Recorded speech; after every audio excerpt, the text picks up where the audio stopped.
Welcome to day 3. Today is all about blood sugar and specifically insulin resistance. As I mentioned, we start to become insulin resistant as women over 40 with any kind of autoimmune disease. And so it's something that we need to be particularly mindful of. There's a lot of reasons. It's a misconception that if you don't eat a lot of sugar, you cannot have blood sugar issues or become insulin resistant. So we need to be mindful if you're starting to gain belly fat. Insulin and cortisol are the first things that I'm thinking of. We need to rule out. The other thing that's a classic sign is if you get fatigue after meals or cravings after meals, especially for sugar.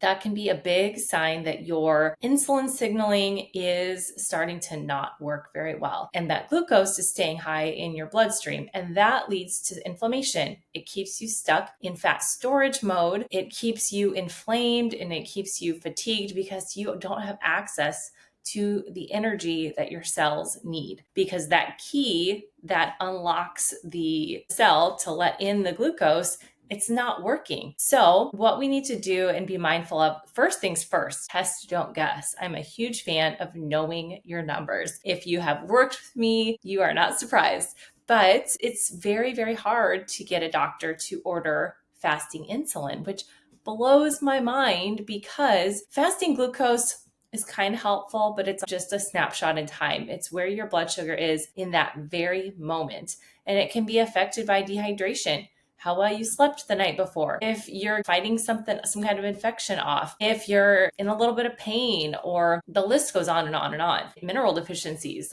I want to see fasting insulin because that is more of a 90-day picture, and that goes out of range long before you become pre-diabetic or insulin resistance, or it starts to really show up in consistently elevated glucose levels. So fasting insulin is a good picture. Hemoglobin A1C is another good way to look at what your blood sugar stability is over the course of an average of about 90 days.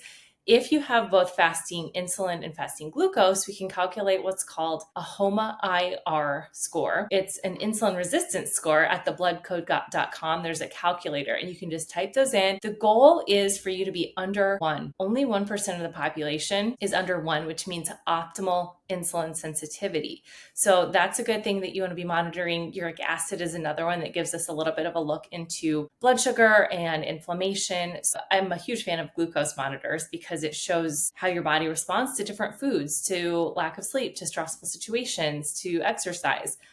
However, they don't always exactly correlate. So you can get an insulin response if any sip that you take. So if you're constantly snacking throughout the day, your insulin is going to be chronically higher. If you are even sipping artificially sweetened beverages with no calories, you're still going to get an insulin response. So you could actually become insulin resistant over time by drinking too much diet soda. It's not a free for all because your body is still sensing that something sweet is coming down the pipe and it's going to release insulin. So one of the things that we can do is to become more insulin sensitive. It is absolutely reversible. So even if your insulin is starting to creep up outside of that optimal range of 3 to 4, and glucose should ideally be 80s to 90 optimally, anything over that starts to increase your risk of type 2 diabetes by 13% per point, anything over 86. So it's important to know. And then we need to make sure that we are prioritizing, going back to one of the first days we talked about protein and fiber and healthy fat. That's going to keep blood sugar stable. It's going to turn on hunger and satiety hormones. And then we want to make sure that if you can walk around meals, that is the ultimate hack for letting in glucose into your bloodstream, even if your insulin is not working very well. It pulls it straight in, and you're going to tell that you can have a major difference in afternoon fatigue and sugar cravings. And it can get you over that hurdle of the weight loss resistance because of the insulin resistance. So the goal is at least 6,000 to 7,500 steps per day. And if you can sprinkle that throughout the day, first thing in the morning and about 20 minutes after most meals or some kind of movement, that is huge. The other thing is making sure you're eating meals within about a 1 hour window, and then going 3 to 4 hours without snacking, because that gives your body a chance to keep insulin low, which is what allows for metabolic flexibility, for switching easily between sugar burning and fat burning. And getting good sleep is going to be really important, because if you're not getting high quality restorative sleep, at least 7 hours, you're going to be more insulin resistant the next day, which means your body's less receptive.